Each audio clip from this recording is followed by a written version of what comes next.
जय श्री राधे कृष्णा। सुनिए श्रीमद् भागवत कथा और अपने जीवन में भक्ति बढ़ाइए और श्री कृष्ण के चरणों से प्रेम और प्रीति बढ़ाइए। कथा सुनने से मिलता है हमें श्री कृष्ण की भक्ति, श्री किशोरी जी की भक्ति, इसलिए कथा सुनते रहना चाहिए। अब आगे की कथा सुनिए इंद्रेश जी महाराज जी के श्री मुख से। और ये कथा हो रही है जगन्नाथपुरी में, इसलिए जगन्नाथ जी की कथा है, तो आप सब आनंद उठाइए। आइए सब सुनते हैं इंद्रेश महाराज जी के श्री मुख से आगे की कथा। जय श्री राधे श्याम।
राधे गोविंदा भज मन प्यारे, राधे गोविंदा भज मन प्यारे, राधे गोविंदा भज मन प्यारे। वर्ष है वो तो नवरात्रि में, चैत्र की नवरात्रि में आता है। उसके बाद महीना प्रारंभ होते हैं हमारे। तो श्री महाप्रभु जगन्नाथ जी का सबसे पहला उत्सव चंदन यात्रा उत्सव होता है, और फिर उसके अनेक अनेक उत्सवों के क्रम है, जिनमें से दो यात्रा ऐसी हैं जिसमें महाप्रभु जगन्नाथ जी स्वयं पधारते हैं। एक तो स्नान यात्रा और एक रथ यात्रा। इन दो यात्राओं में महाप्रभु जगन्नाथ जी स्वयं पधारते हैं। बाकी की यात्राओं में महाप्रभु जगन्नाथ जी का चल स्वरूप विराजमान है श्री मदन मोहन जी और श्री रामकृष्ण जी। ये ठाकुर जी के सचल विग्रह विराजमान है भीतर ही। बाकी की यात्राओं में वो ठाकुर जी का चल स्वरूप ही पधारता है, क्योंकि ये भी बात कह सकते हैं कि सारे उत्सवों में महाप्रभु जगन्नाथ जी आए तो कितनी मेहनत हो जाएगी। दो यात्राओं में ठाकुर जी बाहर आते हैं, उसी में ही महाराज पूरी जगन्नाथपुरी की अर्थव्यवस्था ऊपर नीचे हो जाती है, यहाँ के लोगों की नींदें उड़ जाती हैं, और क्या पूरा प्रशासन शासन भारत के दिल्ली राजधानी तक हिल जाती है जब महाप्रभु जगन्नाथ जी बाहर आते हैं। अगर वो हर उत्सव में यात्रा में बाहर आने लग गए तो फिर तो हो गया काम। इसलिए वो दो यात्राओं में आते हैं, स्नान यात्रा और रथ यात्रा। बाकी की यात्राओं में महाप्रभु जगन्नाथ जी के चल स्वरूप श्री मदन मोहन जी बाहर आते हैं, और फिर वो यात्रा, उसमें झूला यात्रा होती है, नौका विहार यात्रा होती है, चंदन यात्रा होती है, अनेक अनेक यात्राएं होती हैं। उत्सव प्रिय हैं श्री जगन्नाथ जी। ऐसी यात्राएं यहां पर होती हैं। और आपको बताएं, श्रीनाथ जी का और जगन्नाथ जी का अंतरंग संबंध है। वैसे तो ये एक ही हैं, श्री राधा रमण जो हैं वही जगन्नाथ हैं, जो बिहारी जी हैं वही जगन्नाथ हैं, जो श्रीनाथ जी हैं वही जगन्नाथ हैं, जो द्वारिकाधीश हैं वही जगन्नाथ हैं। अलग अलग ठाकुर जी के आनंद रूप हैं, आनंद सार है। श्री गौड़िया वैष्णव परंपरा में श्री चैतन्य महाप्रभु के पूज्य गुरुदेव आचार्य चरण हुए श्री ईश्वरपुरी जी महाराज, और श्री ईश्वरपुरी जी महाराज के पूज्य गुरुदेव हुए श्री माधवेंद्रपुरी जी महाराज। वे माधवेंद्रपुरी जी महाराज हमारे व्रजमंडल में विराजते थे और उन्हीं माधवेंद्रपुरी महाराज को श्रीनाथ जी ने दर्शन दिए थे गोवर्धन में।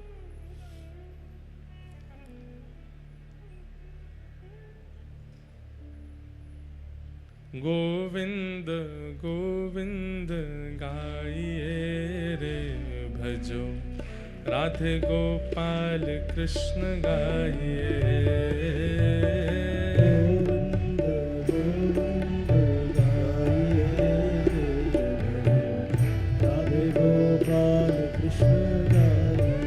और वह समय भी बहुत दिव्य होता है।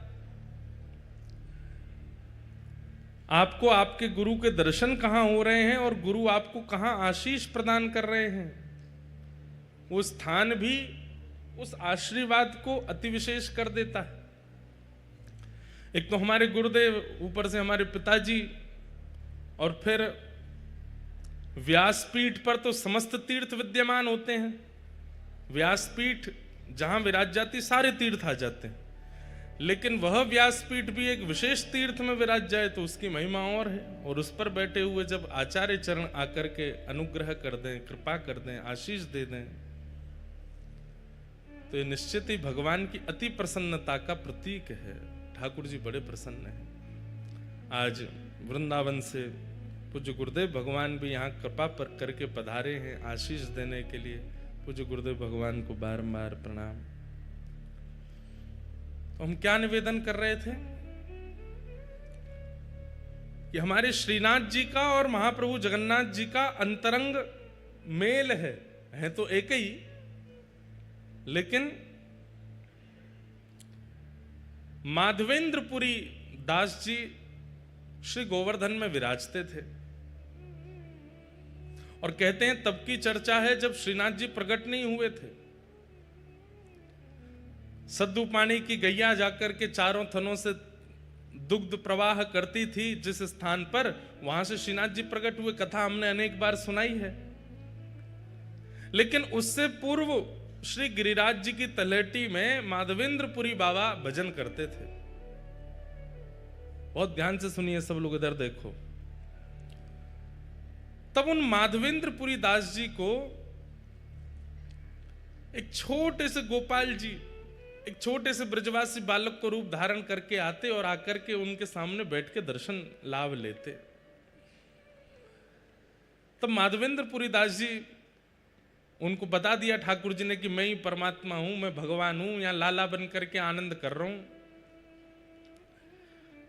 तब एक दिन माधवेंद्रपुरी दास जी ने पूछा कि आपके श्याम वर्ण अंग पर हमें कभी कभी ऐसा अनुभव होता है कि अत्यंत प्रश्वेत, बहुत पसीना आपको आता है, और कोई कोई आपके अंग में जैसे छोटे छोटे छोटे छोटे कुछ ऐसे चिन्ह दिखाई देते हैं, ऐसा लगता है कि आप श्रमित हो गए हो। तो श्रीनाथ जी बोले, मैं यहां गिरिराज पर्वत में विराजूं भीतर, दोपहरिया में बहुत जोर से धूप पड़े और वह धूप के कारण मुझको बहुत जोर से गर्मी लगे, मेरे सर्वांगीण अंग में बड़ी उष्णता है जाए, कहीं कहीं छाले पड़ जाएं, मैं जोर से जल जाऊं।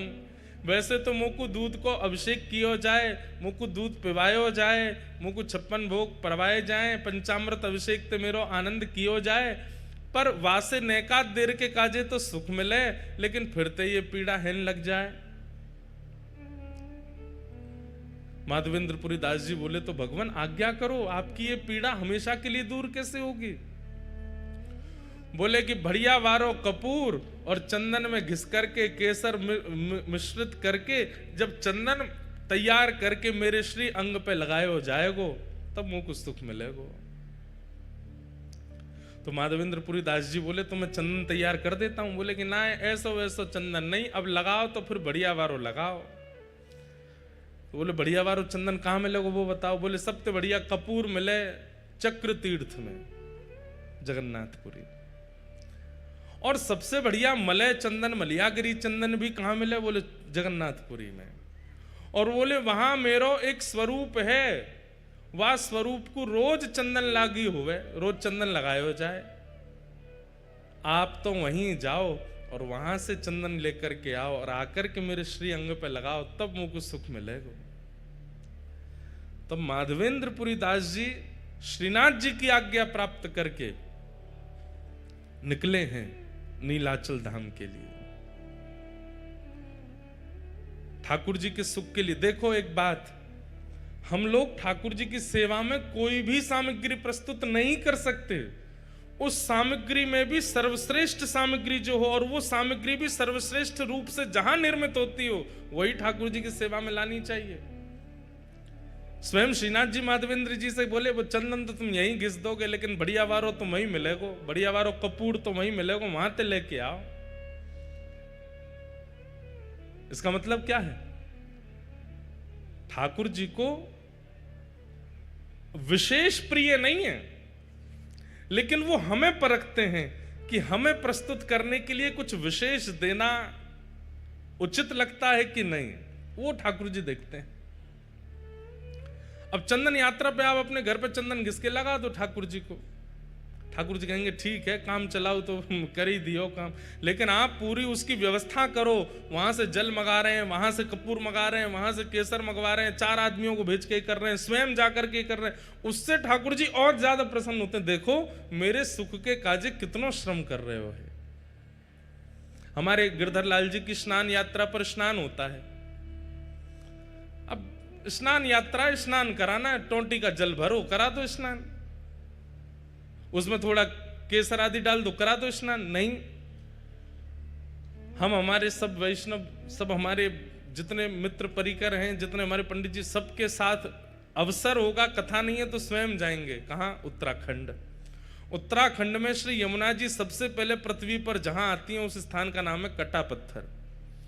कटा पत्थर में जाएंगे उत्तराखंड में, वहां से स्नान करके विधि पूर्वक प्रत्येक कलश का पूजन करेंगे। कलश का पूजन करके फिर वहां से शुद्ध यमुना जी का जल, क्रिस्टल वाटर, बिल्कुल दिख जाए नीचे तक महाराज, वहां से यमुना जी लाएंगे और फिर उन यमुना जी को वृंदावन ला करके फिर वृंदावन में जो यमुना जी हैं उनको बढ़िया क्योंकि वृंदावन में यमुना जी तो पूरी सब अपवित्र कर दी लोगों ने, तो 2-4 कपड़े की परत लगा के उन यमुना जी को भरेंगे। फिर वो यमुना जल कटा पत्थर वाले जल में थोड़ा थोड़ा मिला देंगे, तो फिर भाव हो जाएगा यमुना तट का, वृंदावन तट का यमुना जल। फिर उससे ठाकुर जी को स्नान कराते हैं, रात भर मटकों में भर के रखते हैं, ठंडा बिल्कुल शीतल जल हो जाता है। फिर उन जलों में किसी में पुष्प, किसी में सुगंधी, किसी में अष्टगंधा, किसी में कुछ, सब मिला करके फिर ठाकुर जी को स्नान कराते हैं। अब स्नान ही तो कराना है, करा दो ऐसे ही नहीं। मैंने एक बात कथा में कही है कि भक्ति में ठाकुर जी प्रस्तुतिकरण देखते हैं कि आपकी प्रस्तुति कैसी है। उठाए कर दिया, उठाए भोग लगा दिया, थाली में लाए सामने धर दिया कर, ठाकुर जी भी ऐसे फिर पाते नहीं है, बोले कि बेमनते तू करे, मैं काहे को पावे आऊं। लेकिन जब ठाकुर जी देखते हैं कि बड़े प्रयास करता है, बड़ा श्रम करता है, बड़ा परिश्रम करता है, मनोबुद्धि लगन से लगता है, ठाकुर जी आते हैं स्वीकार करने। इसलिए कभी भी उत्सव कीजिए, उस उत्सव को काम चलाओ मत कीजिए, या तो करिए मत, और करो तो फिर उसमें इतना लगन से करो, इतनी विशेषता प्रकट कर दो। आप कहेंगे महाराज जी आपने जितने क्रम बताए वो तो धनवानों के हैं, धनवान ही कर सकते हैं ये सब, और जिन पर धन नहीं हो वो क्या करें। भाई कर्मा भाई कोई धनवान तो नहीं है, हमारे सद्दू पाणे कोई धनवान तो नहीं है, धन्ना जाट धनवान तो नहीं है, पर वो धनवान ना होते हुए भी ऐसी क्रिया प्रस्तुत करते हैं कि वह क्रिया में धनवान से भी ज्यादा लगन का दर्शन होता है। वो ठाकुर जी आते हैं स्वीकार करने। धन्ना जाट की कथा में हम लोग सुनते हैं कि उनको सामान्य पत्थर शालिग्राम भगवान के रूप में एक संत दे गए, तो धन्ना जी रोज अपनी माँ से कहते, मैया मुझे चंदन दिलवा दो, मुझे रोली दिलवा दो, मुझे इत्र दिलवा दो, ठाकुर जी की सेवा करनी है। माँ मना करती, नहीं दिलवाती। तो फिर धन्ना जी ने क्या किया, बाहर गए और रोली जैसे दिखने वाले पत्थर लेकर के आए, उनको बढ़िया घिसते हैं और घिसते घिसते लाल रोली बन जाती है। फिर ठाकुर जी के सामने जाके भावना कर देते हैं, ठाकुर जी मुझ पर धन तो इतना नहीं है कि मैं रोली लाऊं, चंदन लाऊं, इसलिए ये रोली जैसा ही रंग है इसका, आप इसको स्वीकार करो। और प्रेम से लेकर के जब पधराते, ठाकुर जी प्रसन्न होते उनके भाव से। भावना में तो व्यस्त है ना, भले ही धन का व्यय ना करता हो। तो माधवेंद्रपुरी दास जी को श्रीनाथ जी ने आज्ञा की कि आप जगन्नाथपुरी जाओ, वहां से कपूर चंदन लेकर के आओ, वो घिस करके लगाओगे तब मुझे सुख मिलेगा। माधवेंद्रपुरी दास जी निकल पड़े। चलते चलते बालासुर पहुंचे, वहीं पर खीर चोरा गोपीनाथ। इनका पहले नाम केवल गोपीनाथ ही था। खीर चोरा तो माधवेंद्रपुरी दास जी के आने के बाद पड़ गया। पहले इनका नाम केवल, और खीर भी नहीं, उनको बोलते क्षीर चोरा। दूध को क्षीर कहा जाता है, इसलिए भगवान किस में विराजते हैं? क्षीर सागर। तो खीर चोरा तो हम उत्तर भारतीय कहने लग गए हैं, लेकिन वास्तव में वहां पर अधोटे दूध का भोग लगता है ठाकुर जी को, और उसमें थोड़ी बहुत कुछ सामग्री मिलाई जाती है, इसलिए वो क्षीर चोरा गोपीनाथ। पहले उनका नाम केवल गोपीनाथ ही था, वो क्षीर चोरा। तो और ये गोपीनाथ जी बालासुर में जो विराजमान, जिसको अवसर मिले, समय मिले, 3-4 घंटे का रास्ता होगा शायद यहां से, हुआ ना वहां दर्शन करे आना। हमने आज तक दर्शन नहीं किए, पर हमने क्षीर चोरा गोपीनाथ जी कथा खूब सुनाई है, चित्र में दर्शन किए हैं, वहां का प्रसाद भी पाया है, पर दर्शन का अवसर अभी तक नहीं मिला। ये गोपीनाथ जी, क्षीर चोरा गोपीनाथ, ये गोपीनाथ जी सामान्य नहीं है। ये गोपीनाथ जी का स्वरूप स्वयं श्री राम जी के द्वारा निर्मित किया गया है, ये क्षीर चोरा गोपीनाथ। कैसे? जब प्रभु श्री राम वनवास कर रहे थे, तो कभी कभी लक्ष्मण जी को ज्ञान उपदेश करते थे, सीता जी से बैठ करके कुछ मधुर चर्चाएं करते थे। तो सीता जी बीच बीच में कभी कभी राम जी से बोलती, सब लोग इधर देखो, ध्यान से सुनो।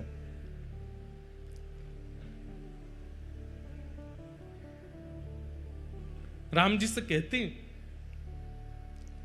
हमने सुना है कि आप द्वापर में कृष्ण रूप धारण करोगे। तो राम जी कहते हैं, हाँ कृष्ण रूप तो धारण करेंगे, और हमने ये भी सुना है कि आपके समस्त अवतारों में अत्यधिक सुंदर अवतार आपका जो होगा वो कृष्णावतार होगा, जिसके रूप को देख करके असंख्य गोपियां, असंख्य ब्रजवासी गण जहां से भी आप गुजरेंगे सब आप पर न्योछावर हो जाएंगे, ऐसा आपका रूप होगा, मैंने सुना है। तो राम जी बोले, अब ये तो प्रभु जाने, राम जी भी कोई कम सुंदर थोड़े ही है।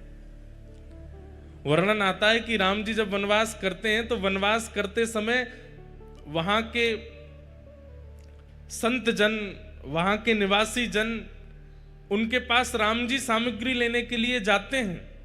वैसे तो सामग्री सब प्रस्तुत राम जी के पास हो जाती है, लेकिन कभी कभी सामग्री प्रस्तुत नहीं होती, तो राम जी जाते हैं और जाकर के कहते हैं कि हमें प्रसाद सिद्ध करना है, आदि हमें ये सामग्री दे दो।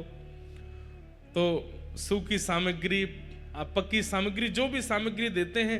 अब उस काल में कोई बड़े बड़े व्यापारी तो होते नहीं थे, सब लोग सामग्री व्यय करते थे, उसका जो धन मिलता था उससे घर चलता था।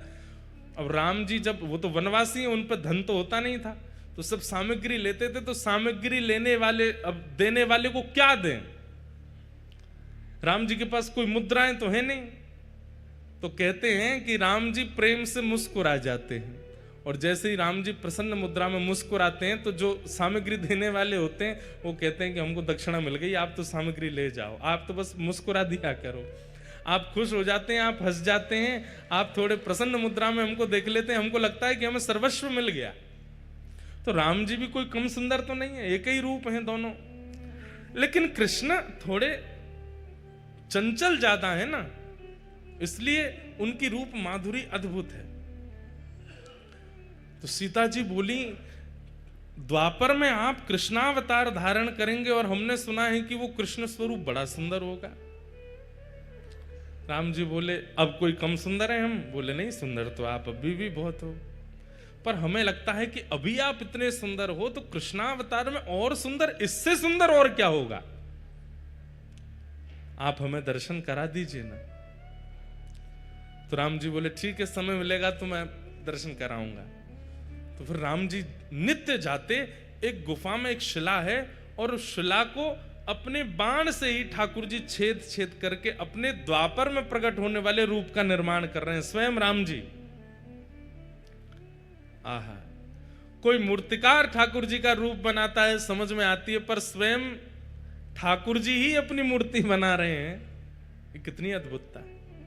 हमारे चित्र बना के कितने सारे बालक लाते हैं, पर अपना चित्र बनाने की कभी मन में सोची भी नहीं। और कोई व्यक्ति अपना चित्र क्यों बनाएगा, लेकिन यहां श्री राघव जी अपना चित्र बना रहे हैं। ऐसे नेत्र हैं, ऐसे कान हैं, ऐसी नासिका है, ऐसे अधर हैं, जैसे हैं बिल्कुल वैसे बना रहे हैं, ऐसी ठोड़ी है, और बड़ी लगन के साथ अपने सर्वांगीण रूप को निर्माण कर रहे हैं, जो अभी प्रकट हुआ ही नहीं है, द्वापर में होगा, उस रूप को त्रेता में प्रकट कर रहे हैं राघव जी। किस लिए? सीता जी को दर्शन कराना है। और नित्य शाम तक निर्माण करते और फिर घास फूस से ढक करके राम जी चले जाते। सीता जी प्रश्न करके खुद ही भूल गई कि उन्होंने दर्शन की अभिलाषा की है, और वो ये सोचने लगी कि राम जी दोपहर में गायब होते हैं, रात्रि में आते हैं, जाते कहां हैं, और ये पूरा दिन करते क्या हैं। एक दिन सीता जी के मन में आई कि मैं चुप के देखूंगी ये कहां जाते हैं। पीछे पीछे जाकर के देखा तो एक विशेष गुफा में जाते हैं और शाम तक वहीं रहते हैं, फिर आते हैं। तो जैसे एक दिन राम जी सुबह स्नान ध्यान और अपने संध्या वंदन के लिए नदी तट पर गए, तो सीता जी पहुंच गई उस गुफा में। बोले देखूं तो सही क्या है। भीतर जाके देखा तो कुछ नहीं दिखा, एक तरफ घास फूस रखी थी। सीता जी सब जगह खोज खोज के देखी तो घास जैसे ही हटाई, आहा, श्री गोपीनाथ जी ऐसे विराज रहे थे, त्रिभंग लली श्याम सुंदर। राम जी तो सदैव ऐसे रहते हैं, सीधे खड़े रहते हैं, एक हाथ में धनुष, एक हाथ में बाण, और एक हाथ में धनुष, दूसरे हाथ से आशीष, यही मुद्रा रहती है राम जी की। लेकिन आज वही राघव जी जिनको सदा ऐसे देखा है, आज वही राम जी मानो ऐसे दोनों भुजा करके और वंशी धारण करके, और बिल्कुल कमर भी टेढ़ी है, मुख भी टेढ़ा है, पाम भी ऐसे, रूप देख करके सीता जी तो मोहित हो गए। बार बार मन में इच्छा होने लगी कि आलिंगन कर लूं मैं इनका, इतने सुंदर। मन में ऐसी भावना आने लगी कि ये यहां पर घास फूस में ढके बैठे हैं, इन्होंने पता नहीं भोजन भी किया होगा कि नहीं, इन्होंने जल भी पान किया होगा कि नहीं। सीता जी तुरंत दौड़ करके गई, पत्तों के दोना बनाए और उन दोनों में कुछ फल अमनिया करके, एक पात्र में जल लेकर के, कुछ पुष्पों के हार बना करके और सुंदर सब सामग्री लेकर के आई। आकर के श्री गोपीनाथ जी को तिलक किया, सुंदर पत्रावली का श्रृंगार कर दिया, गले में माला पहना दी, सर्वांगीण अंग में चंदन अर्पित करने के बाद में भोग पधरा दिया, और भोग पधराने के बाद में आरती कर दी। इतने में समय हो गया राम जी के आने का। राम जी जैसे ही आए, आकर के देखा कि यहां तो सीता जी नाच रही हैं मगन होकर के गोपीनाथ जी के आगे। राम जी बोले, देवी ये आपने क्या कर दिया? अरे ये देखो कितने सुंदर हैं, हमें तो आपने सारे तीर्थों में सब स्थान देवताओं के दर्शन कराए, इन देवता का दर्शन क्यों नहीं कराया हमको? ये बेचारे घास फूस में ढके रखे थे, हमने इनका भोग लगा दिया, माला पहना दी, चंदन पधरा दिया। राम जी बोले, देवी ये कोई स्थान देवता नहीं थे, तो आपने हमसे जिज्ञासा की थी कि द्वापर के रूप का दर्शन कराओ, तो मैं अपने हाथ से ही अपना रूप बना रहा था, ये मेरे द्वापर का स्वरूप है। सीता जी बोली, ये आपके द्वापर का स्वरूप है? बोले जी यही श्री कृष्ण है। सीता जी तो भाव विह्वल हो गए, बोले कि आप वचन दीजिए। बोले क्या? आप अकेले नहीं आएंगे द्वापर में, द्वापर में एक रूप से तो मैं लक्ष्मी ही आपकी परांबा जगदम्बा रुक्मणी बनकर के आऊंगी, पर इस रूप का आस्वादन करने के लिए आपको मुझे पूर्व में भी बुलाना पड़ेगा। उसमें मैं केवल आपको देखूंगी, आपका प्रेम स्वीकार करूंगी, आपको देखकर के नृत्य करूंगी, आपको देखकर बस मेरी एक ही क्रिया होगी, ना भोजन करना, ना जलपान करना, ना शयन करना, केवल आपको देखना। तब राम जी बोले, ठीक है, आप ही साक्षात किशोरी जी के रूप में प्रकट हो जाना, श्री राधा रानी बन करके आ जाना और मेरे रूप लावण्य का खूब सुख लेना। लेकिन देवी तुमने इनका तिलक क्यों कर दिया, इनको माला क्यों पहना दी, इनको बोले क्यों? अभी ये पूरे बने नहीं है, अभी मुझे और निर्माण करना है, अभी ये पूर्ण रूप से सिद्ध नहीं हुए, अभी थोड़ी बहुत।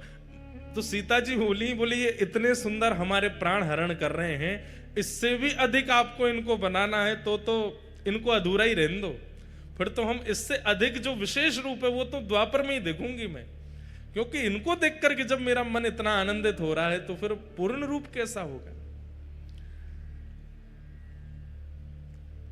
वही श्री राघव जी के द्वारा निर्मित शिला पर जो ठाकुर जी का स्वरूप है, वही बालास्वर में श्री गोपीनाथ जी के रूप में विराजमान है, जिन्हें क्षीर चोरा गोपीनाथ कहते हैं। पर वो क्षीर चोरा कब बने? जब माधवेंद्रपुरी दास व्रजमंडल से आ रहे हैं जगन्नाथपुरी चंदन लेने के लिए। बीच में जैसे ही गोपीनाथ जी का मंदिर पड़ा, माधवेंद्रपुरी दास जी पहुंच गए, जाकर के आहा भुजा उठा करके नृत्य कर रहे हैं, नृत्य कर करके गा रहे हैं, गोपीनाथ जी का दर्शन करके आनंदित हो रहे हैं। नित्य 11-12 सकोरों में, मिट्टी के पात्रों में ठाकुर जी को क्षीर का भोग लगाया जाता है और वही भोग सारे दर्शनार्थियों को बांटा जाता है। लेकिन माधवेंद्र जी अकिंचन दूर खड़े थे, सब में बट गया, लेकिन माधवेंद्र जी को नहीं प्राप्त हो पाया। आप 3-4 दिन से भूखे प्यासे और थे, और आपका एक स्वभाव और था। माधवेंद्र संतों के भी अपने अपने स्वभाव होते हैं, जैसे कई संतों का नियम होता है, हमारे वृंदावन में आज भी है, जो भिक्षा याटन करते हैं, जो मधुकरी मांगने के लिए जाते हैं, उनका समय है, वो इतनी देर ही आपके द्वार पर रहेंगे, ना तो आपको बुलाएंगे ना डोरबेल बजाएंगे, बस आपके द्वार पर खड़े होकर मंजीरा लेकर के कीर्तन करेंगे। आपने सुन लिया तो दौड़ के जाओ और जो भी मधुकरी है ला करके उनको दे दो। यो नहीं कि बैल पे बैल बजाए जा रहे हैं, गेट खटखटा रहे हैं, अरे जल्दी लाओ भिक्षा लेकर के आओ, हमको दे दो। ब्रज में ऐसे संत नहीं रहते। ब्रज में क्या है, मंजीरा लेकर के जाएंगे, आपके द्वार पर खड़े होकर के हरे कृष्ण हरे राम या राधे कृष्ण राधे श्याम, जो कीर्तन प्रिय लगेगा वो कीर्तन करेंगे। उसका भी उनका समय बंधा हुआ है, 3 मिनट 4 मिनट 5 मिनट, उतनी देर ही कीर्तन करेंगे। उतनी देर में आपने कुछ दे दिया तो ठीक, नहीं तो भूखे ही चले जाएंगे और जाकर के भूखे ही सो जाएंगे, मांगेंगे नहीं। इसलिए ब्रज की कई माताएं हमारे घर पे भी संत जन पधारते हैं, बगल में ही भागवत निवास करके स्थान है, वहां के महापुरुष पधारते हैं, तो वे भी आकर के द्वार पर खड़े हो जाएंगे। आपको पता चल जाए तो भिक्षा दे दो, नहीं तो चले जाएंगे। और उनका टाइम फिक्स है 6:15, तो मतलब 6:15 बजे ही आएंगे। हमारी माता जी अगर स्वयं रहती हैं तो स्वयं पहले ही बना करके दे आती हैं, और नहीं रहती हैं तो जो घर पर रहेगा उसको सारे काम बाद में बताएंगी, ये कमरा देख लेना, वो ये सब बाद में, सबसे पहले बताएंगी। शाम को 6:15 बजे वो भागवत निवास के महाराज जी आएंगे, उनके लिए इतनी रोटी दाल चावल सब तैयार करके मधुकरी उनको दे देना।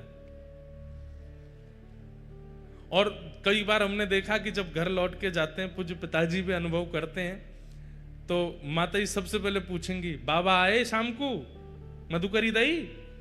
और वो सामने जो घर पे रुके वो अगर के अरे मैया कल तो हम लेट हो गए, बाबा चले गए, तो माँ इतनी उदास हो जाती है कि बेचारे बाबा कल मधुकरी नहीं पाए होंगे। ऐसे मधुकरी पाकर के हमारे व्रज में संत रहते हैं।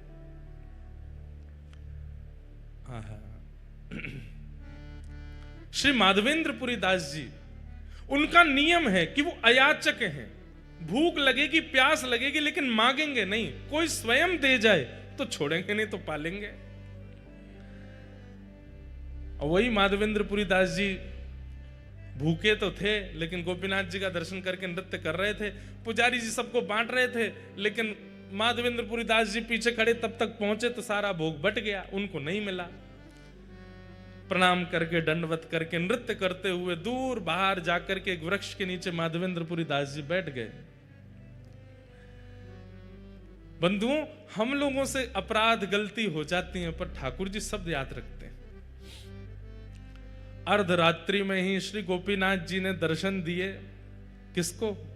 पुजारी जी को। और पुजारी जी के स्वप्न में जाकर के बोले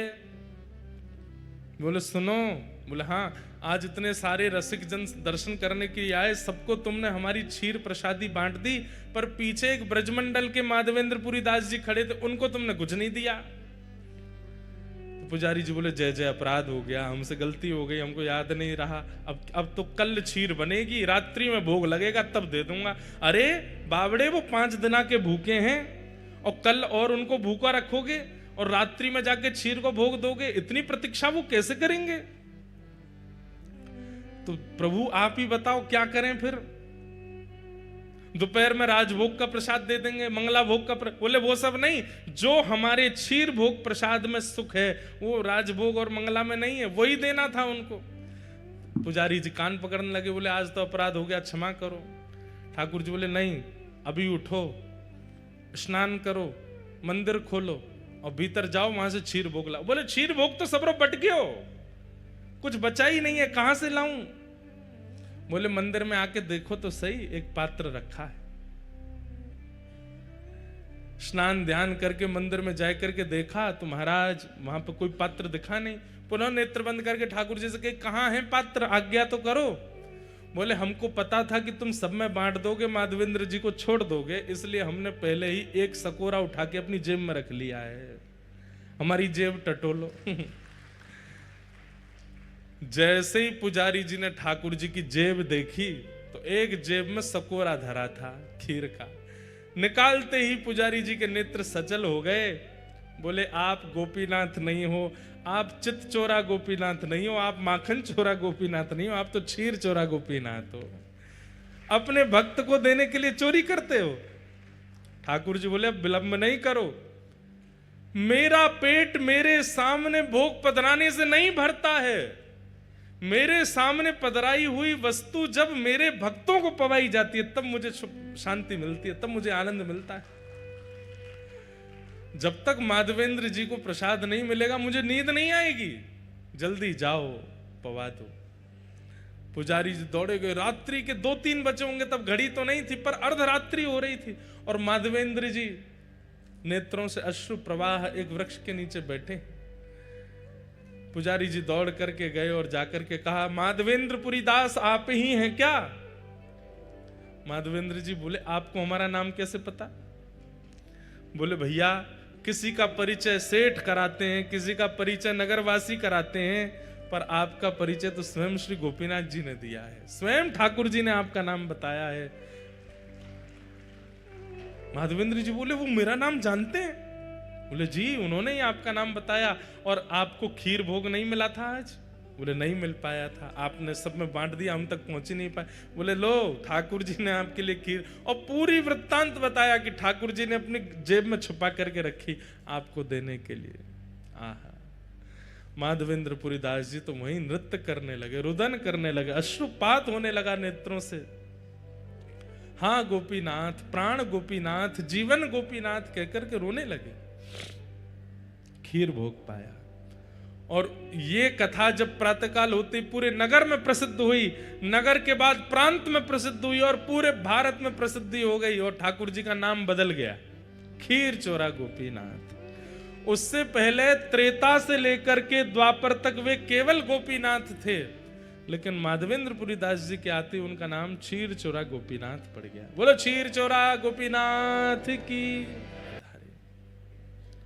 जन्माद्यस्य तोन्वयादितरतः चार्थे स्वविज्ञस्वराट् तेने ब्रह्म हृदय आदि कवये मुह्यन्ति यत्सूरयः तेजो वारि मृदां यथा विनिमयो यत्र त्रिसर्गो मृषा धाम्ना स्वेन सदा निरस्तकुहकं सत्यं परं धीमहि धर्म प्रोचित कैतमोत्र परमो निर्मत्सराणां सतां वैद्यं वास्तवमत्र वस्तु शिवदं तापत्रयोन्मूलनं श्रीमद्भागवते महामुनिकृते किं वा परैरीश्वर सद्यो हृद्यवरुध्यते त्रिकृतभिः शुश्रूषुभिस्तत्क्षणात् निगम कल्पतरोर्गलितं फलं सुखमुखादं तद्रव संयुतं पिबत भागवतं रसमालयं मुहुर्हो रसिका भुवि भावुकाः। श्रीमद् भागवत जी के 3 मंगलाचरण के श्लोक हैं। सबसे पहले श्लोक में सत्य का ध्यान करते हुए प्रणाम करते हैं, सत्यम परम धीमहि। और सत्य को नहीं, परम सत्य को वंदन किया गया है। महाप्रभु जगन्नाथ जी परम सत्य हैं। कल मैंने बताया ना, सच्चिदानंद रूप, तीनों रूपों का दर्शन यदि आपको करना है तो महाप्रभु जगन्नाथ जी में करो। ये सत्य है, ये चैतन्य है और ये आनंद है। पर यहां जो परम सत्य कहा जा रहा है वो कौन है? वो तो महाप्रभु जगन्नाथ है, परम सत्य है।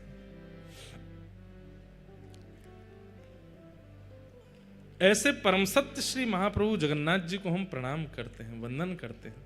एकमात्र ऐसे ठाकुर हैं, भक्त वत्सल ठाकुर हैं, जो पूरे ब्रह्मांड में एकमात्र ऐसे ठाकुर जी हैं जो स्वयं निकल करके आते हैं और पूरे जनमानस को दर्शन देते हैं, सबको दर्शन देते हैं।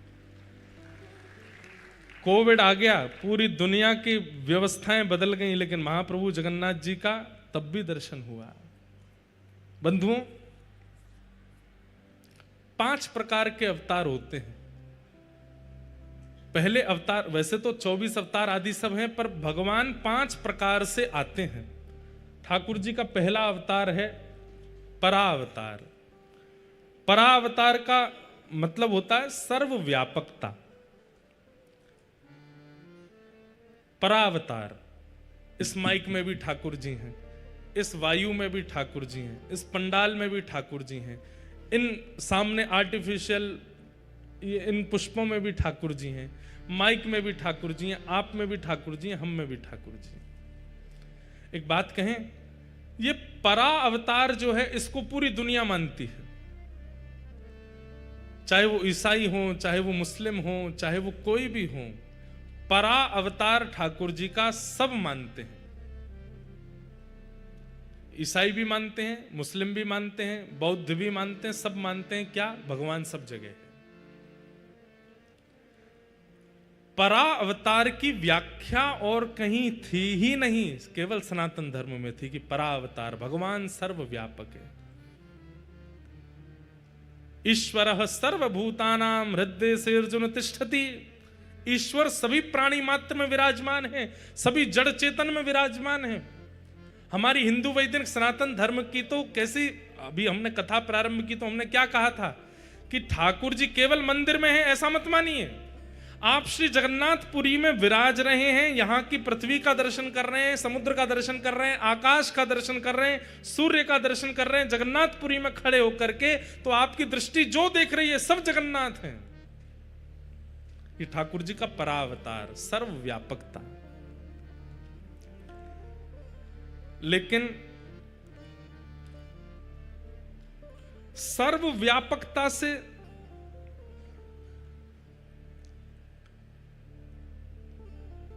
कई अविश्वासी जीवों को सुख नहीं मिलता। ठाकुर जी सर्वत्र हैं, हरि व्यापक सर्वत्र समाना, सर्वत्र व्यापकता है उनकी। लेकिन कई लोगों को विश्वास प्रतिष्ठित करने के लिए सर्वव्यापकता कहने मात्र से काम नहीं चलेगा। ये बात मानने की हो सकती है कि ठाकुर जी सर्वव्यापक हैं, लेकिन कई बार हम मानव है ना, हम लोगों के चित्त में दोष बहुत जल्दी आ जाते हैं। सर्वव्यापकता ठाकुर जी की है तो फिर किसी को पाप करना ही नहीं चाहिए था। बहुत ध्यान से सुनिएगा, ठाकुर जी सब जगह हैं तो फिर दुनिया में पाप होने ही नहीं चाहिए। सबको ये बात लगनी चाहिए, पता होनी चाहिए ठाकुर जी देख रहे हैं, ठाकुर जी यहाँ भी तो हैं, यहाँ भी तो बैठे, लेकिन फिर भी व्यक्ति पाप क्यों कर देता है? क्योंकि उसके अंदर ये बात पूर्ण रूपेण प्रतिष्ठित नहीं है कि ठाकुर जी सर्वव्यापक हैं। ठाकुर जी का प्रथम अवतार है परावतार। इसलिए ठाकुर जी परावतार से एक और अवतार धारण करते हैं, जिससे लोगों के मन में थोड़ी ये तो भावना आ जाए कि भाई यहां ठाकुर जी तो बैठे ही हैं, यहां मुझे कुछ नहीं करना। और उस अवतार का नाम है विभव अवतार। तो विभव अवतार ठाकुर जी के कौन से हैं? राम अवतार, कृष्ण अवतार, परशुराम अवतार, कूर्म अवतार, कच्छप अवतार, नृसिंह अवतार, वराह अवतार। इन अवतारों में रूप धारण करके ठाकुर जी ने परा अवतार की पुष्टि कर दी। अच्छा, तुम नहीं मानते सब जगह भगवान है, तो लो मैं खंभ से प्रकट होकर के दिखा देता हूं कि मैं यहां भी हूं। तुम सब जगह मेरी व्यापकता नहीं मानते, तो लो मैं कछुए में आकर के तुम्हें बता दूंगा कि इसमें भी मैं हूं। तुम सब जगह मेरी व्यापकता नहीं मानते, तो अत्यंत जिसको अलग माना जाता है, जिसको कोई छूता भी नहीं है, ऐसे वराह के रूप में भगवान प्रकट हो गए। बोले लो तुम जिसको छूते तक नहीं हो उसमें भी मैं हूं। ठाकुर जी ने विभव अवतार धारण कर लिया। परावतार सब जगह भगवान, परा में विभव बन करके ठाकुर जी सब जगह प्रकट होने लगे। लोगों के अंदर और विश्वास बढ़ने लगा। लेकिन विश्वास कहां तक सीमित रह गया? अयोध्या में राम जी हैं, वृंदावन में कृष्ण हैं, जगन्नाथपुरी उड़ीसा में जगन्नाथ हैं, द्वारिका में द्वारिकाधीश हैं, दक्षिण में रंगनाथ हैं, तब भी सर्वव्यापकता नहीं हो रही थी।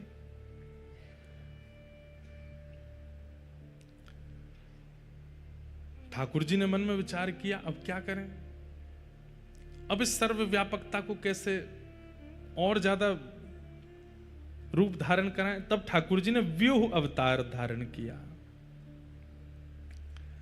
व्यूह अवतार का अभिप्राय, ठाकुर जी एक से अनेक बन जाते हैं। तो जैसा मैंने आज कथा में बोला, व्यूह अवतार कौन सा? महाप्रभु जगन्नाथ जी भी जगन्नाथ हैं, वो तो जगन्नाथ हैं ही, उनका मंदिर भी जगन्नाथ है। इसलिए शिखर दर्शन की महत्ता। एकादशी के दिन पंढरपुर में, महाराष्ट्र में लाखों करोड़ों की तादाद में भीड़ जाती है दर्शन करने के लिए। सब लोगों को तो भीतर जाने का अवसर नहीं मिल पाता। लाइन भी अगर लगा देंगे कि लाइन से सब लोग जाओ, तो एकादशी निकल जाएगी, उसके बाद में कईयों को दर्शन होंगे। और वो आए तो थे कि एकादशी तिथि पे ही दर्शन करना है। तो फिर वहां के संतों ने, रसिकों ने पंढरपुर की प्रणालिका में यह व्यक्त कर दिया कि पंढरपुर में एकादशी के दिन ठाकुर जी मंदिर में है ही नहीं। तो बोले कहां है? शिखर पर बैठे हैं। शिखर पर बैठ करके ध्वजा रूप में सबको दर्शन देते हैं। इसलिए लाखों करोड़ों, वहां बोलते हैं वारी जाती है, और वो वारी चारों तरफ मंदिर के भ्रमण करते हुए केवल ध्वजा जी का दर्शन करती है। और ध्वजा दर्शन को ही श्री पंढरीनाथ दर्शन माना जाता है। केवल पंढरपुर में ऐसा नहीं है, पूरे विश्व में ऐसा ही है कि ध्वजा और शिखर साक्षात परमात्मा है। कोई व्यक्ति अत्यंत वीवीआईपी बनकर के आया और शिखर देखे ही नहीं, सीधे मंदिर में ही घुस गया और ठाकुर जी के दर्शन करके प्रस्थान कर गया, उसका दर्शन अधूरा माना जाएगा, क्योंकि उसने मूल तो दर्शन किया ही नहीं। ठाकुर जी का शिखर मूल है। एक प्रकार से कह दें तो क्या है? मेरे अंदर आत्मा है, मेरे अंदर मन है, मेरे अंदर बुद्धि है। अब आपकी इच्छा क्या है? मैं तो इसके मन से ही मिलूंगा, मैं तो इसकी बुद्धि से ही मिलूंगा, मैं तो इसकी आत्मा से ही मिलूंगा, बाहर वाले से मेरा कोई अभिप्राय नहीं। ऐसा नहीं होता। बल्कि सामान्य संसार में तो ऐसा है कि बाहर वाले शरीर से ही सारे संबंध होते हैं, अंदर वाले को तो हम पहचान ही नहीं पाते। उल्टा होना चाहिए। मंदिर में भीतर वाले का दर्शन बाद में, बाहर वाले का दर्शन पहले।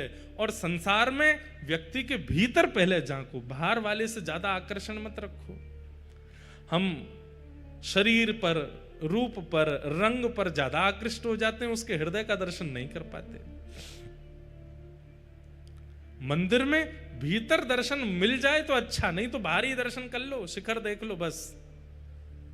और संसार में व्यक्ति के बाहर से ज्यादा प्रभावित मत हो, उसके भीतर झांको, भीतर देखो। तो व्यूह रूप क्या है? वही जगन्नाथ जी अपने श्री मंदिर के रूप में भी हैं, वही श्री मंदिर जगन्नाथ तीर्थ के रूप में भी है, वही तीर्थ महोदधि समुद्र के रूप में भी है, वही महोदधि महाप्रसाद के रूप में भी है, वही महाप्रसाद जगन्नाथपुरी में विचरण करने वाले यहाँ के लोकल जो लोग हैं उनमें भी है। ये ठाकुर जी का व्यूह रूप है। मंदिर पहला स्वरूप, महाप्रसाद दूसरा स्वरूप, महोदधि समुद्र तीसरा स्वरूप। यहां निवास करने वाले जनमानस चौथा स्वरूप, ये चतुर्व्यूह हो गया। हमारे वृंदावन के भी चतुर्व्यूह हैं। सबसे पहला रज, पहला चतुर्व्यूह। दूसरा चतुर्व्यूह श्री यमुना जी। तीसरा चतुर्व्यूह वहां के वृक्षवल्लरी, कुंज निकुंज। और चौथा ब्रजवासी। अगर कोई ब्रजवासी अंक में भर लेवे तो यूं ही मानना चाहिए कि राधा रमण जी ने अंक में भरो है।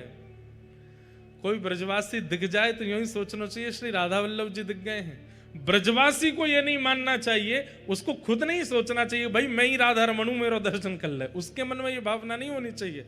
पर दर्शनार्थी अगर ब्रजवासी से मिले तो इस भावना से मिल ले कि ये बिहारी जी हैं, तो उसको दोष नहीं लगेगा, क्योंकि वो ठाकुर जी का व्यूह रूप है।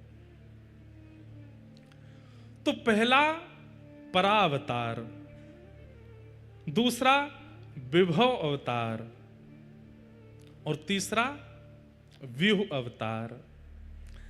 लेकिन व्यूह अवतार में भी ठाकुर जी को लगने लगा कि भाई हमारी सर्वव्यापकता और हमारे प्रति जो प्रेम होना चाहिए वो अभी भी प्रतिष्ठित नहीं हो पा रहा है। तब ठाकुर जी ने पांचवा अवतार धारण किया, जिसका नाम है अर्चावतार। क्या नाम है? अर्चावतार। मेरे अर्चावतार कौन है? प्यारे गिरधर लाल जी। आपके अर्चावतार कौन है? आपके गोपाल जी। आपके अर्चावतार कौन है? आपके मंदिर में विराजमान ठाकुर जी। ये अर्चावतार है।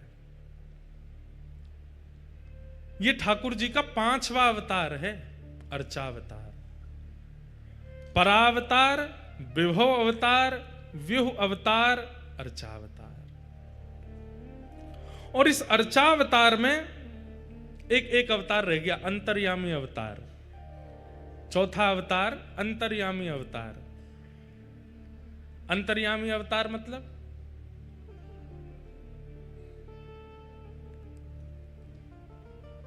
आपने मुझसे कहा महाराज जी बहुत जोर की प्यास लगी है, पानी चाहिए। तो मैंने कहा तुम जहां बैठे हो वहां नीचे पानी है, बोरिंग करवाओ, खुदवाओ, पानी निकाल के पी लो। मेरी बात असत्य है? जहां आप बैठे हो वहां नीचे पानी नहीं है। लेकिन मेरा यह कहना कि बोरिंग करवाओ, पानी निकलवाओ और प्यास बुझा लो। आप कहोगे महाराज जी प्यास लगी है, बोरिंग करवा के पानी निकलवाएंगे तब तक तो प्राण चले जाएंगे। ठाकुर जी का चौथा अवतार क्या है? अंतर्यामी। आपने कहा मुझे श्याम सुंदर से मिलना है, मुझे जगन्नाथ जी से मिलना है, मुझे राघव से मिलना है, मुझे माधव से मिलना है। तो मैंने क्या कहा? तुम जहां खड़े हो वहीं हैं। पर इससे आपका समाधान नहीं होगा। मेरी बात सत्य नहीं है ठाकुर जी वहां पर प्रकट करना पड़ेगा। दूध से दिया नहीं जला जा सकता, लेकिन दूध में घी नहीं है ये आप अस्वीकार नहीं कर सकते। दूध में घी होता है पर दूध से दिया नहीं जलेगा, प्रकट करना पड़ता है। तो चौथा अवतार भगवान का अंतर्यामी अवतार है।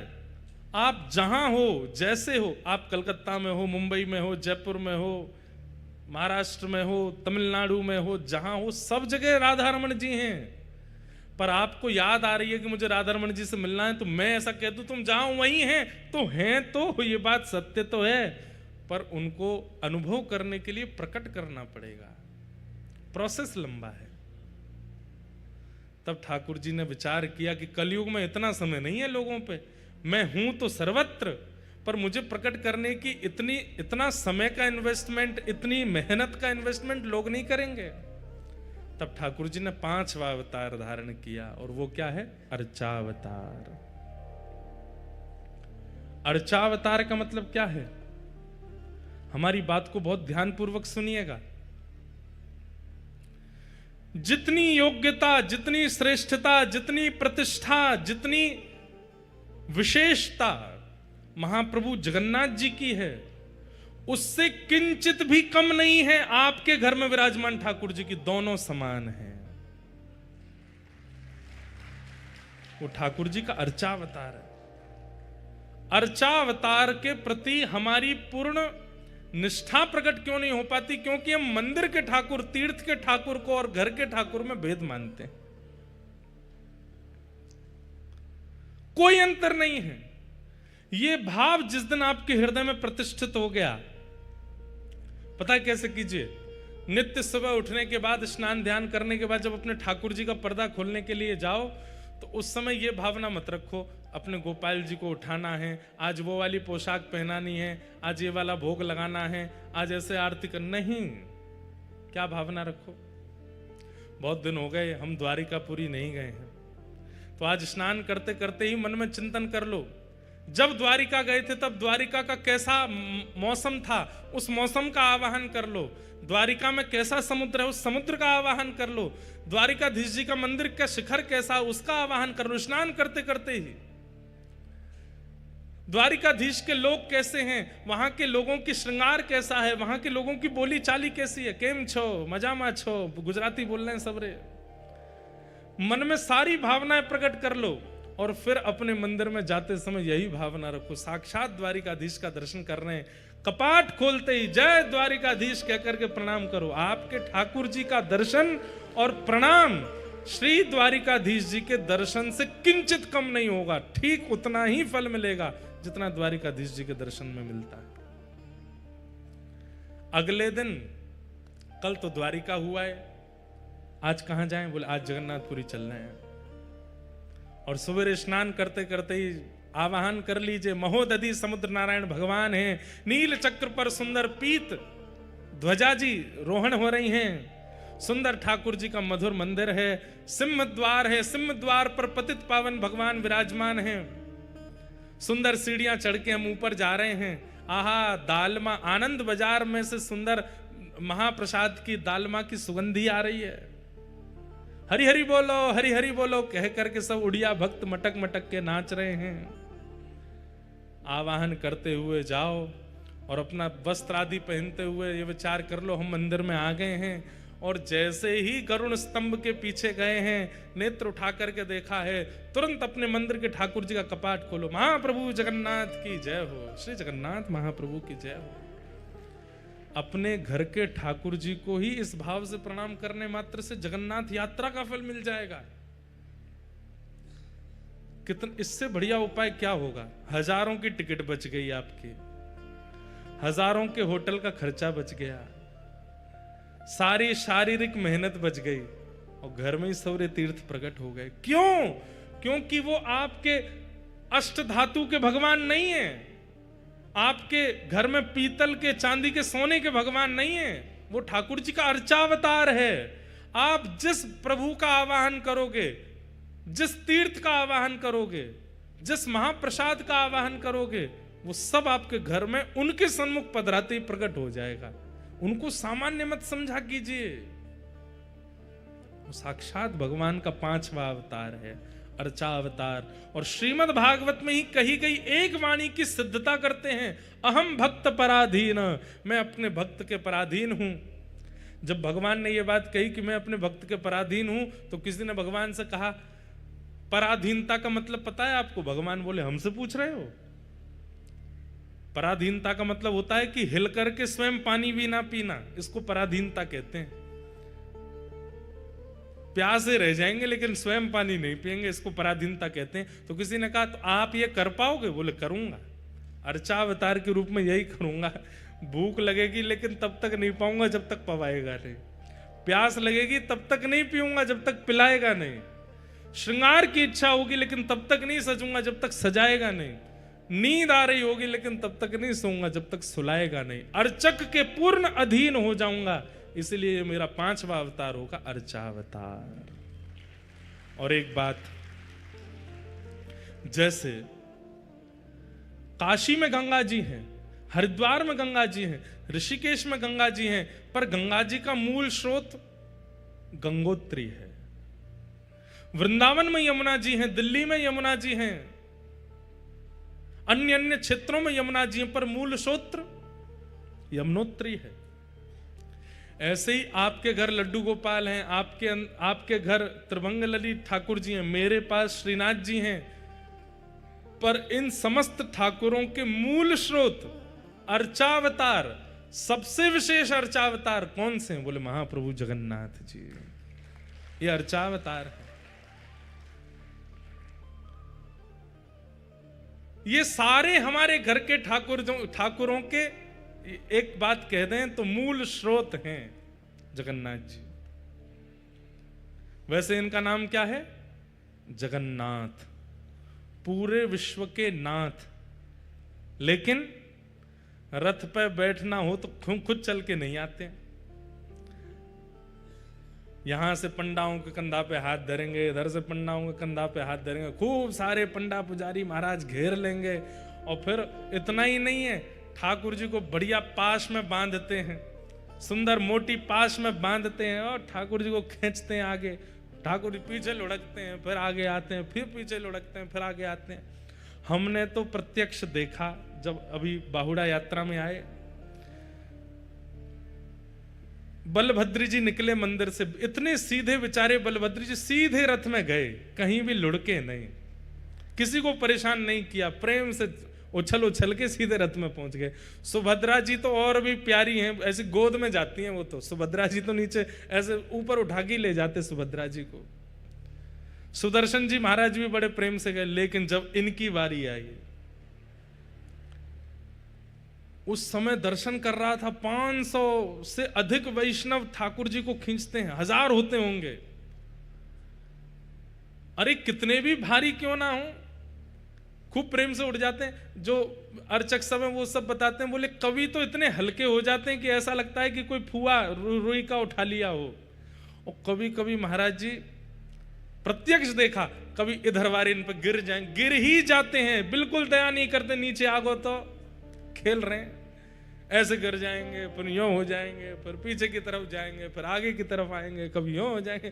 खूब आनंद करते हुए जाते हैं ठाकुर जी। क्यों? अहम भक्त पराधीन, पराधीन है। एक ने भी अगर ठाकुर जी को उठाने में नेक ढिलाई करी तो वही के ऊपर गिरते हैं। बोले अच्छा ढीला छोड़ रहा, उठा मोकू। क्यों? ये अर्चावतार हैं, अर्चक हैं। हम हमारे अधीन रहते हैं ठाकुर जी। तुम सजाओगे तो सजूंगो, तुम खवाओगे तो खाऊंगो, तुम उठाओगे तो उठूंगो, तुम सुलाओगे तो सोऊंगो। बंधुओं, अपने आप को प्रेमी कहना बंद कर दीजिए। आप क्या प्रेम करते हैं ठाकुर जी से? ठाकुर जी प्रेम करते हैं आपसे। ऐसी पराधीनता हम लोगों में नहीं है ठाकुर जी के प्रति। किसी ने पराधीनता का मन बना लिया कि ठाकुर जी पवाएंगे तो मैं पाऊंगा। हमारे पूज्य श्री मलुकपीठ वाले महाराज जी कथा सुना रहे थे। आचार्य चरण जब अपने बाल अवस्था में थे, श्री रामानंदाचार्य जी महाराज, तो उन्होंने मन में भाव रखा कि भाई ये प्रवचनों में कहते रहते हैं कि ठाकुर जी किसी को भूखा नहीं रहने देते, किसी को प्यासा नहीं रहने देते, ठाकुर जी सबको खिलाते हैं, सबको पिलाते हैं।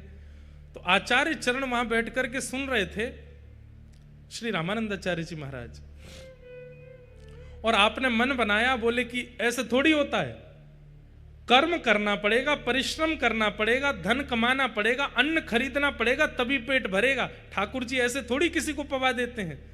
तो जो प्रवचन कर रहे थे उन्होंने कहा कि नहीं भैया, इस बात में पूर्ण सत्यता है। अगर कोई व्यक्ति ठाकुर जी के अधीन होकर के बैठ जाए कि ठाकुर जी खवाएंगे तो खाऊंगा, ठाकुर जी उसको खिलाएंगे, कुछ ना करे, बस ये सोच ले ठाकुर जी मुझे पवाएंगे। ये कथा सुन तो लीजिए, एक बार करके भी देख लेना। आज कुछ खाना ही नहीं, सोच लो ठाकुर जी पवाएंगे तो पाऊंगा। मैं ना एक से भी कहूंगा कि मुझे अन्न दो, मेरे को महाप्रसाद दो, मेरी पत्तल लगाओ, कुछ नहीं, किसी से नहीं कहूंगा। कोई पूछेगा भी तो भी नहीं हाँ करूंगा। कोई सामने ला करके धर देगा, अपने हाथ से पवा देगा, तो ही मानूंगा कि ठाकुर जी पवा रहे। ऐसी भावना करके एक दिन रह के देखो, ठाकुर जी पवाएंगे, निश्चित पवा देंगे। ऐसी कोई योजना बनेगी, कोई अपने आप ही हाथ दे करके आपके मुख में खवा जाएगा। कल हमारे साथ एक लीला हुई। कल रात्रि में महादीप का दर्शन करने के लिए गए, उसके बाद में महाप्रसाद पा लिया। महाप्रसाद पाने के बाद हम दर्शन करने के लिए गए, तो अब जगन्नाथ जी के सामने वैसे सबसे बढ़िया दर्शन बताएं आपको, जो शास्त्रीय बात है कि महाप्रभु जगन्नाथ जी का दर्शन गरुड़ स्तंभ के पीछे से ही करना चाहिए,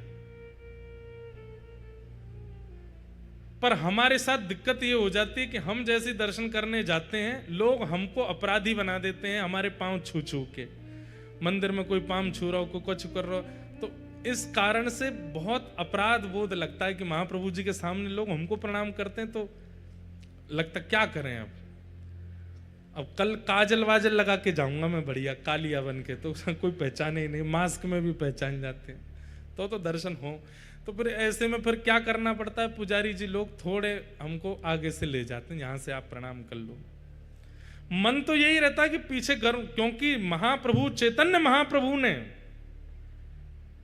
श्रीमद रामानुजाचार्य जी महाराज ने, श्रीमद वल्लभाचार्य जी महाराज ने, सब आचार्य चरणों की प्रधानता है कि सबने गरुड़ स्तंभ के पीछे से ही दर्शन किया, और शास्त्रीय प्रमाण है कि वहां से दर्शन करना ही दर्शन गिना जाता है। आप गरुड़ स्तंभ के पीछे से देख लो, उसके बाद आगे आ जाओ, चलेगा। लेकिन गरुड़ स्तंभ के पीछे नहीं गए हैं और सीधे आगे चले गए हैं तो आपका दर्शन अधूरा माना जाएगा। तो कल हम चले गए दर्शन करने, तो गरुड़ स्तंभ पे जा ही नहीं पाए, पहले ही हाथ पकड़ के ले गए, बोले चलो भीतर आगे। अब आगे ले जा करके महाप्रभु जी के सामने बैठ गए, बलभद्र जी के दर्शन, सुभद्रा जी के दर्शन, लेकिन मन में एक क्षोभ चल रहा था कि गरुड़ स्तंभ के पीछे से दर्शन नहीं हुआ। वहां से देख के फिर भले ही आगे आ जाता, लेकिन एक बार उसके पीछे से देखना था। उसके पीछे कारण है कि गरुड़ जी कौन है, गरुड़ आचार्य हैं, जीवाचार्य हैं, और आचार्य सन्निधि में जब आप दर्शन करते हैं तो ठाकुर जी किसको देखते हैं, ठाकुर जी आपको नहीं देख रहे, ठाकुर जी किसी को नहीं देख रहे, ठाकुर जी तो आचार्य को देख रहे हैं। और आचार्य के हाथों के नीचे जो खड़ा हो जाएगा तो आचार्य चरण ठाकुर जी को इशारा कर देंगे, ये खड़ा है मेरी सन्निधि में, इसको भी देख लो, तो ठाकुर जी उसको भी देखते हैं। इसलिए आचार्यों के सहित दर्शन, गरुड़ जी के सहित दर्शन होना चाहिए। आप गरुड़ जी के बिना आश्रय के दर्शन को जाएंगे तो ठाकुर जी तो नेत्र बड़े बड़े हैं। अब जैसे इतनी भीड़ यहां बैठी है, हमको सब स्पष्ट थोड़ी दिख रहे हैं, बस दिख रहे हैं, किसी का चेहरा याद थोड़ी, ऐसे ठाकुर जी को दिखते हैं। लेकिन हमको सामने श्रीनाथ जी दिख रहे हैं, पीछे श्रीनाथ जी विराज रहे हैं। अब सोच लीजिए कि मान लीजिए ठाकुर जी जीवाचार्य बने बैठे, अब श्रीनाथ जी के बिल्कुल बगल में आके कोई खड़ा हो जाएगा तो वो जरूर दिख जाएगा। ठीक वैसे ही गरुड़ जी आचार्य हैं, उन आचार्य की सन्निधि में आकर के कोई खड़ा हो जाएगा, उसको महाप्रभु जी जरूर देखते हैं। तो कल मेरे मन में आया कि हे महाप्रभु जी, हमने तो गरुड़ स्तंभ के पीछे से दर्शन ही नहीं किया, सीधे आगे आकर के दर्शन हो गए आपके। अब दर्शन भी करता जा रहा था, मन में थोड़ी वो भी हो रही थी, अब क्या दर्शन तो अधूरा माना जाएगा। बस इतने में ही मैंने सोचा कि ठाकुर जी कोई ऐसी लीला करो कि ये स्पष्ट हो जाए कि हमारा दर्शन पूर्ण हो गया है, अधूरा नहीं है।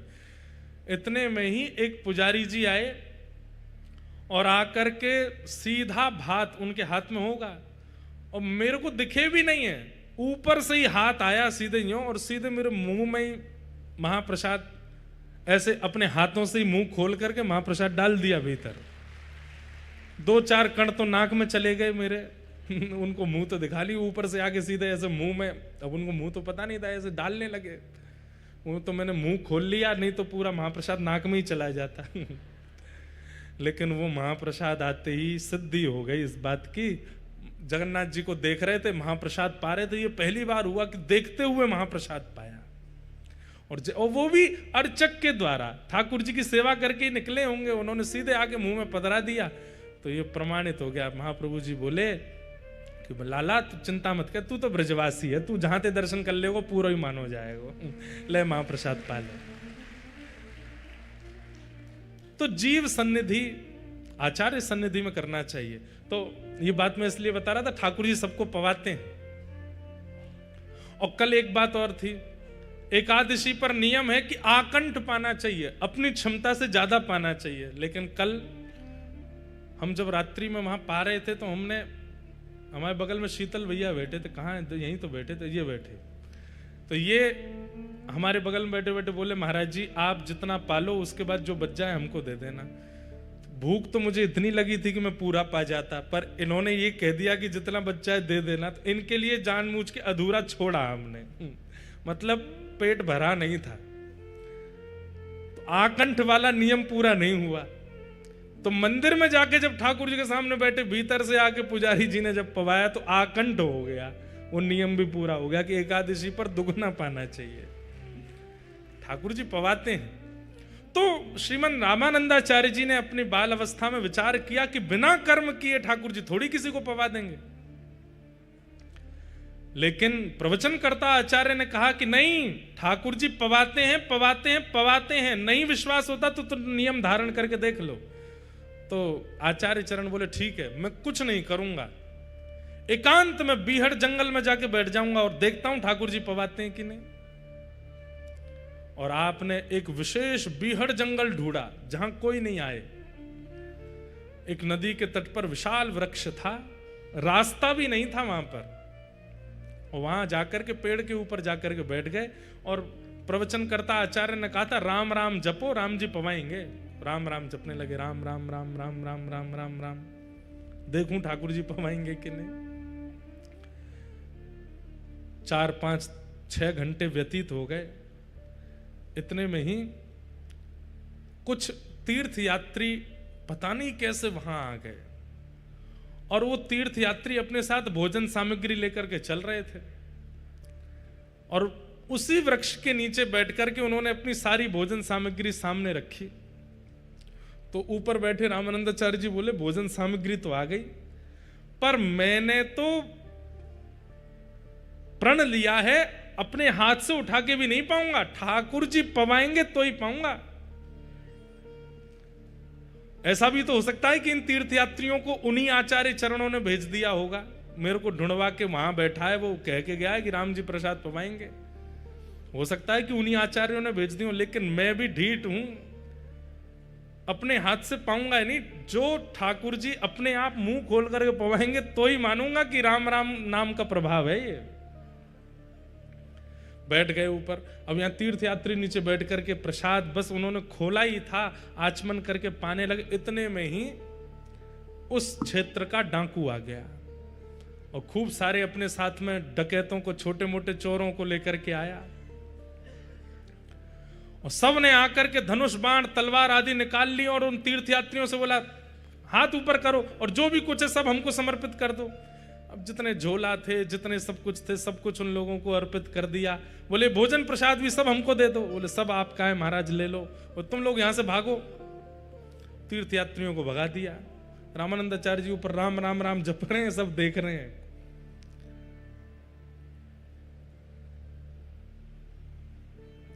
इतने में ही अब वो सब लोग बैठे, बोले महाराज धन धान्य तो ज्यादा नहीं मिला, लेकिन भोजन बढ़िया मिल गया है, आइए चकाचक पाते हैं।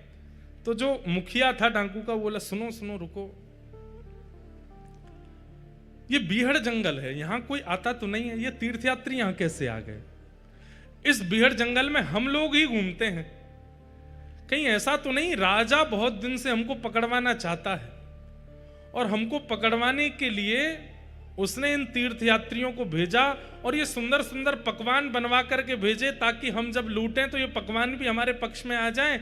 और इन पकवानों में हो सकता है राजा ने कुछ विष आदि मिला दिया होगा, ताकि हम पावें तो हम सबके प्राण निकल जाएं और राजा का जो भय है हमसे वो दूर हो जाए। मुझे तो लगता है इन पकवानों में कुछ मिला हुआ है। सबके साथ में जो सब डाकू के संग में थे वो लोग बोले कि अब महाराज आप भी क्या सोचने बैठ गए, भूख लगी है बहुत जोर की, पा लेते हैं। बोले नहीं नहीं, पाना तो मुझे भी है, लेकिन पहले किसी अन्य को पवा करके देखो, इसमें विष तो नहीं है। अब बोले अन्य कौन है? वो तीर्थयात्री थे, उनको आपने भगा दिया, ढूंढो कोई तो मिलेगा। इतने में ही जिस वृक्ष पर रामानंदाचार्य जी बैठे थे, अपने आप ही उनके बगल का एक फल टूट के नीचे गिरा। फल जैसे ही नीचे गिरा, डाकुओं की दृष्टि ऊपर गई। ऊपर देखे तो रामानंदाचार्य राम राम राम राम जप रहे थे। पकड़ो इसको, नीचे बुलाओ। पकड़ करके नीचे बुलाया। बोले हाथ पैर बांधो। हाथ पैर बांध दिए। बोले इसका मुंह खोलो। जैसे ही मुंह खोला, बोले अब इसको पवाओ। अब यहां तो डाकू ये देखने के लिए पवा रहा था कि भाई इसमें विष है कि नहीं, लेकिन जैसे ही प्रथम ग्रास डाला आचार्य चरण के नेत्र अश्रु से भर गए। अब पवाने के बाद में रामानंदाचार्य जी बोले पवा भी देंगे, चबाऊंगा भी खुद नहीं। राम जी मुंह खोल के चबाएंगे तो ही पाऊंगा। अब मुंह में तो दे दिया, अब यहां तो इनका नियम चल रहा है, लेकिन वो डाकू सोच रहे हैं जरूर इसमें विष है इसलिए खा नहीं रहा, इसका मुंह पकड़ के जबरदस्ती खवाओ। रामानंदाचार्य जी रुदन करने लगे। थोड़ी देर बाद जब मुक्त कर दिया, डाकू बोले विष विष नहीं है, हम भी पा लेते हैं। पा करके चले गए। उसी दिन आपने घर बार त्याग दिया और श्री राम आश्रय ले लिया। बोले भैया आज प्रण करके ये अनुभव हो गया कि राम जी पवाते। और ये बात हम केवल सुना के आपको आनंदित कर रहे हैं ऐसा नहीं है। 7 दिन है जगन्नाथपुरी में, किसी एक दिन करके देख लो। आज हम ना तो खुद थाली लगाएंगे, ना किसी से बोलेंगे, ना याचना करेंगे, देखते हैं रात्रि तक महाप्रभु जी पवाते हैं कि नहीं। मुझे बोलने में डर तो लग रहा है, लेकिन अपने लाला पे विश्वास है वो पवा ही देंगे। कोई ना कोई ऐसी योजना बनेगी, चाहे एक दिन का भी राह चलता हुआ व्यक्ति आपको दे करके स्वयं दे करके जाएगा, लेकिन मिलेगा जरूर। ठाकुर जी पवाते हैं, सबका ध्यान रखते हैं ठाकुर जी। वे कौन हैं? वे अर्चावतार हैं। और उन्हीं अर्चावतार का मूल विग्रह यदि इस धराधाम पर कहीं विराजमान है तो वो श्री जगन्नाथपुरी में जगन्नाथ महाप्रभु अर्चावतार। तो भगवान के 5 अवतार हैं, व्यूह अवतार, विभव अवतार, अंतर्यामी अवतार और परा अवतार और अंतिम अर्चा अवतार। ये ठाकुर जी के 5 अवतार हैं। उनमें अर्चा अवतार हम सबके पास में विराजमान है। इसलिए महाप्रभु जगन्नाथ जी का अगर अति भीड़ के कारण दर्शन न भी हो पाए, अपने ठाकुर जी को ही महाप्रभु जगन्नाथ जी के रूप में देख लो, वही समान फल प्राप्त होता है। इसका मतलब यह भी नहीं है कि आप तीर्थ आना बंद कर दें। तीर्थ में आने का अवसर मिलता हो, तीर्थ में कथा सुनने का अवसर मिलता हो तो आना चाहिए, निश्चित आना चाहिए। हर साल तीर्थ यात्रा करनी ही चाहिए। लेकिन जब तीर्थ नहीं जाते, अपने घरों पर रहते हैं, तो तीर्थों का आवाहन अपने घर पर कर लेना चाहिए।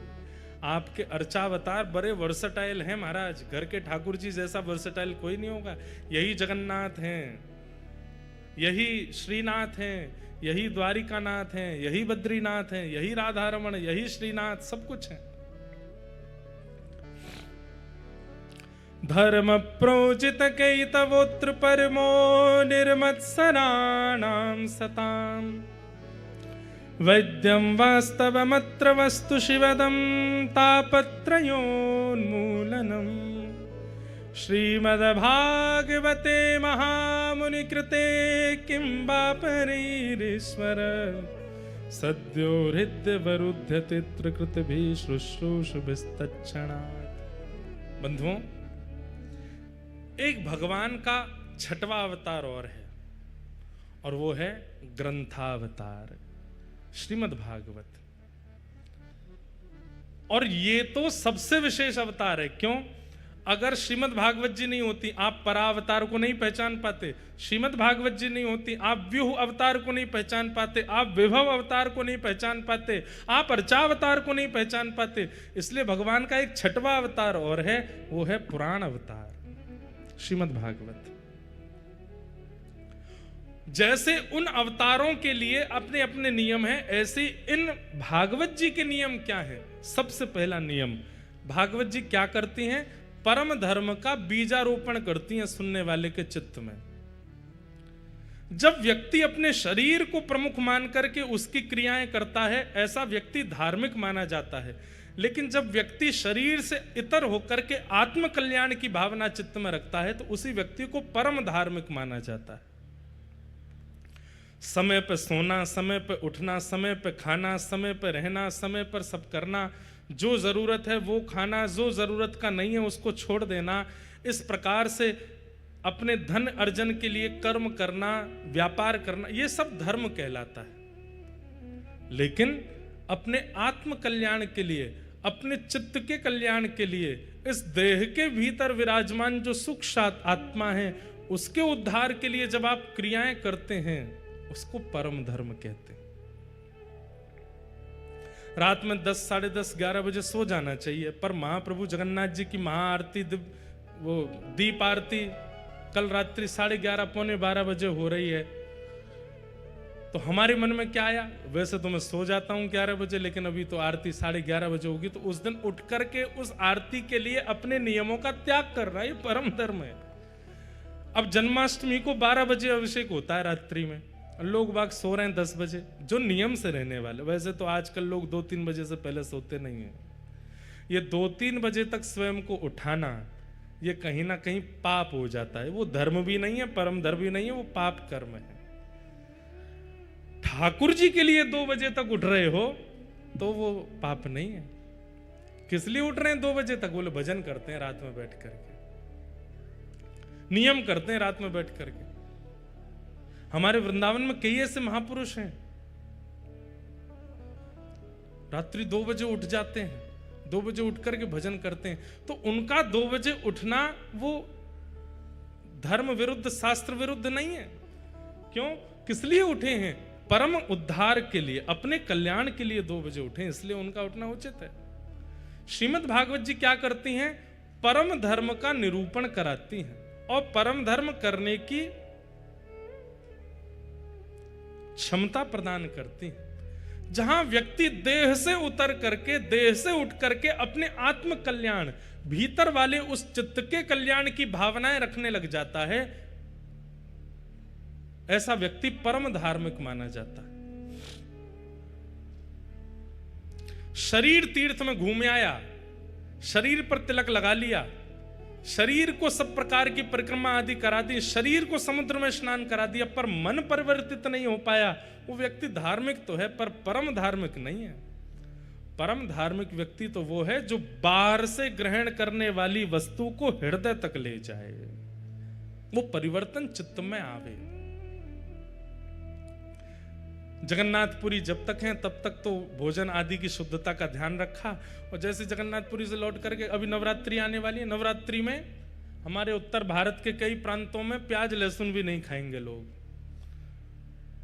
और 10वीं के दिन, पिछली साल मैंने न्यूज देखी थी कि नवरात्रि के समय पर भारत में जो मांस का भोजन करने वाले लोग हैं उनका रेशियो कितना घट गया। 9 दिनों में मांस भोजन नहीं किया गया, लेकिन नवरात्रि पूरी होती, दशहरा जिस दिन आया, बोले उस दिन क्या हुआ? बोले जीव जंतु कम पड़ गए, जितने बचे थे सबको खा गए, कोई नहीं बचा। ऐसे धर्म का क्या फायदा? हमने दिनों में बांट दिया है, हमने समय में बांट दिया है कि बस इस समय पर शुद्धता रख लो, बस इस समय पर पवित्रता रख लो, हो गया काम। ये तो वही बात हो गई कि आपने सुबह स्नान ध्यान किया, तिलक स्वरूप लगाया, सुंदर नए कपड़े पहने, और कपड़े पहन करके फिर कीचड़ में जाके कूद गए। किसी ने पूछा, अरे भाई कीचड़, अरे सुबह तो नहाया था मैं, कीचड़ में कूद गया तो क्या हो गया?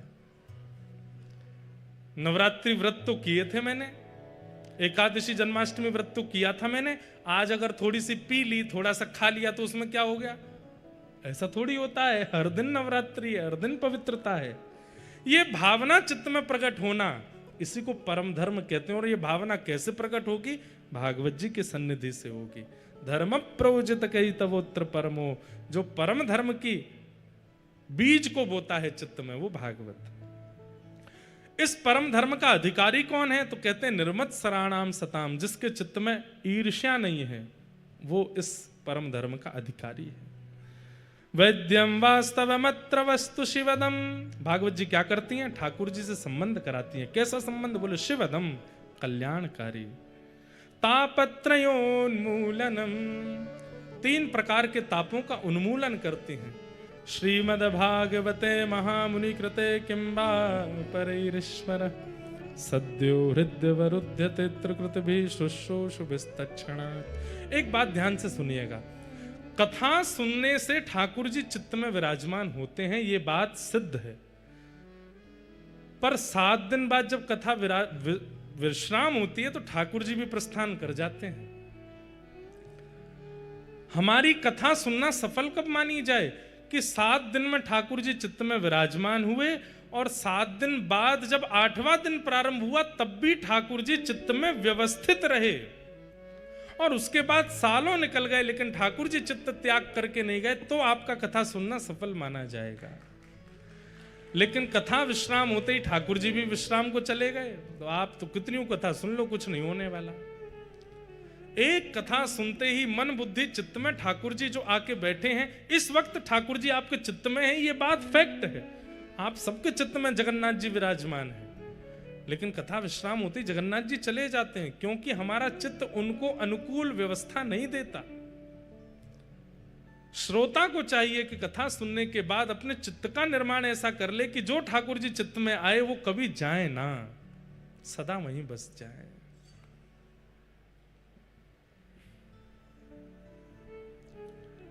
श्रीमद् भागवत ठाकुर जी को प्रतिष्ठित करती है, ऐसी भागवत जी को हम प्रणाम करते हैं।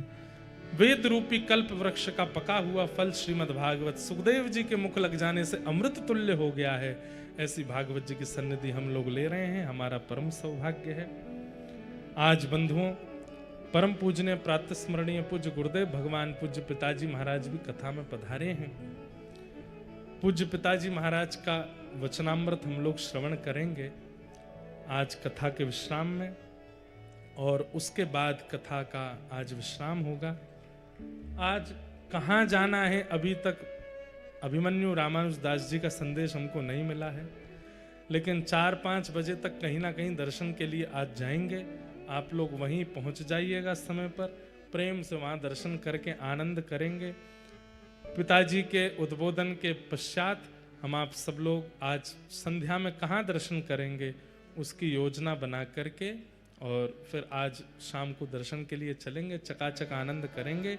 महाप्रभु जगन्नाथ जी की सन्निधि में रह करके भागवत जी की मधुरतम कथा यहाँ पर चल रही है। भागवत जी भी हैं और श्री जगन्नाथ रसामृत भी है, दोनों भाव चल रहे हैं। दोनों भावों को प्रेम से हम लोग सुनेंगे। कथा विश्राम आरती हो उससे पहले